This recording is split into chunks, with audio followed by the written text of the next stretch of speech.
It's a very big deal for the Steelers and the NFL, by the way. Look, there's no two ways about this. This is an undefeated team in Week 12. I know it's COVID. This is COVID. Everyone has to make compromises. I get it. We all get it.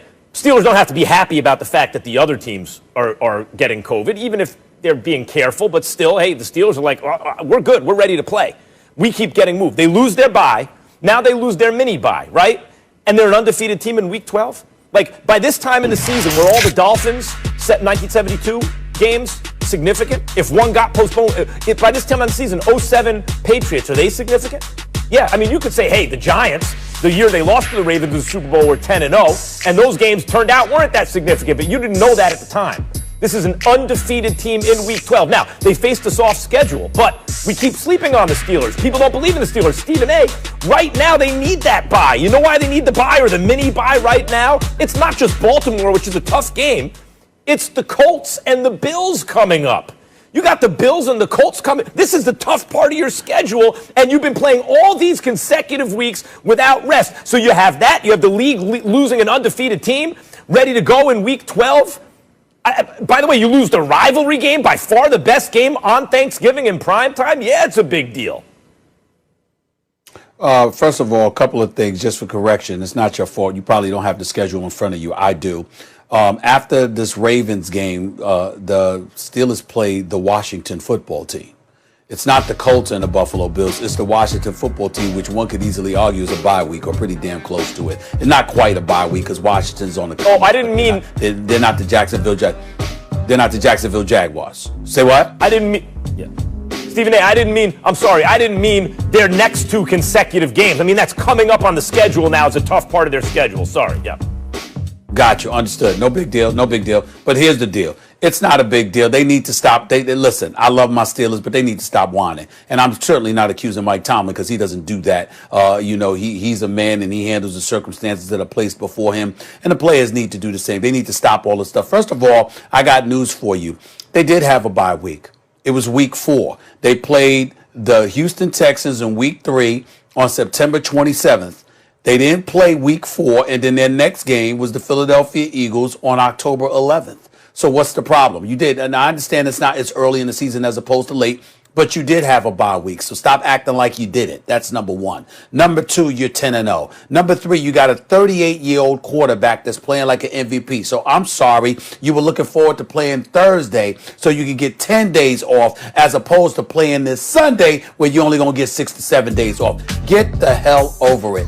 I'm getting really sick and tired of NFL players complaining about stuff like that. Now, if you want to complain about the players, if you think somebody on Baltimore was irresponsible, I got all of that. I totally understand it. If you find out guys were out partying or whatever the case may be, remember when Cam Newton came down with COVID-19, he was actually going out. I think he was hanging out with Stephon Gilmore or whatever, and something had happened. But the point is that unless we have evidence that that's what happened with the Baltimore Ravens, then you just never know. Max, we go on a plane, we spraying seats and all of this other stuff. We step in the cars, Ubers or anything like that. I'm just talking about the average American person. The bottom line is you're spraying stuff, you're washing your hands, you're wearing your mask, you're doing all of these things. Why are they saying this stuff? Because stuff can remain on surfaces. Stuff could be airborne. You might be absolutely positively innocent of doing anything and still come down with COVID. The NFL is doing the best it can under these circumstances. The players had every opportunity to put themselves in a bubble kind of atmosphere.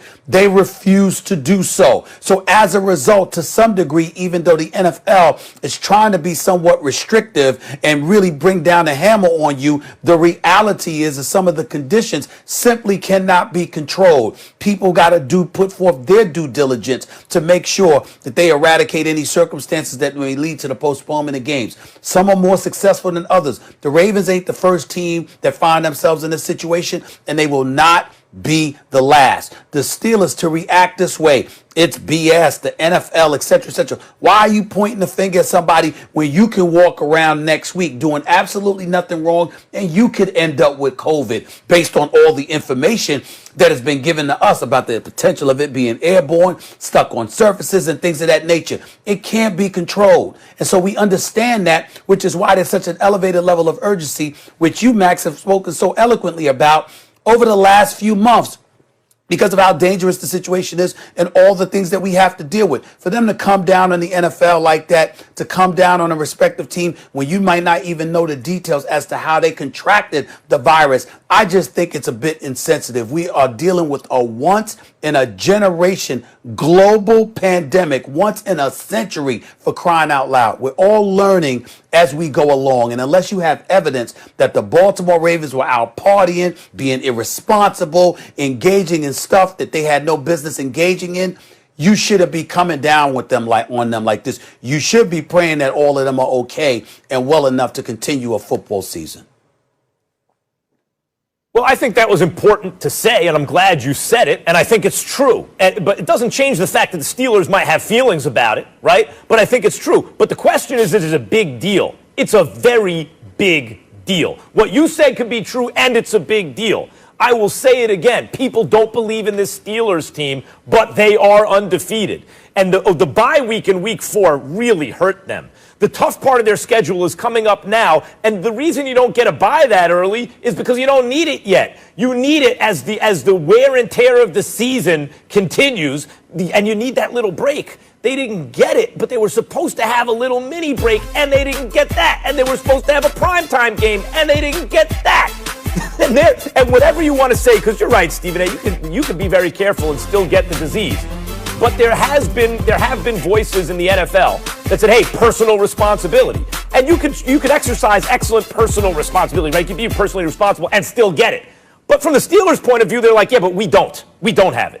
But now that's 2 times that another team has. And our schedule keeps getting moved because of it. So I understand why they're upset, whether it's fair or not, or that's just for them. But I understand the feeling. And it's a big deal, especially with coming up. You're right, Washington's coming up. The defense has been playing better, by the way. But the Colts and the Bills, you circle those 2 games on the calendar and you go, those are the 2 games outside of this Ravens game that maybe could upset the apple cart here in terms of a perfect season. But you know what? They're going to get that little rest first. No, they're not.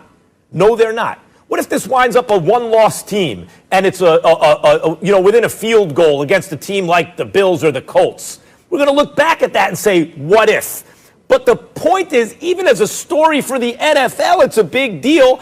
You think during a global pandemic, all the bad news we've had, that one of the most storied franchises in football, like when you think of old school, original team, smash mouth kind of football, like you think of Green Bay and stuff like that, or the frozen tundra, you think of the Steelers and the Steel Curtain and that whole tradition.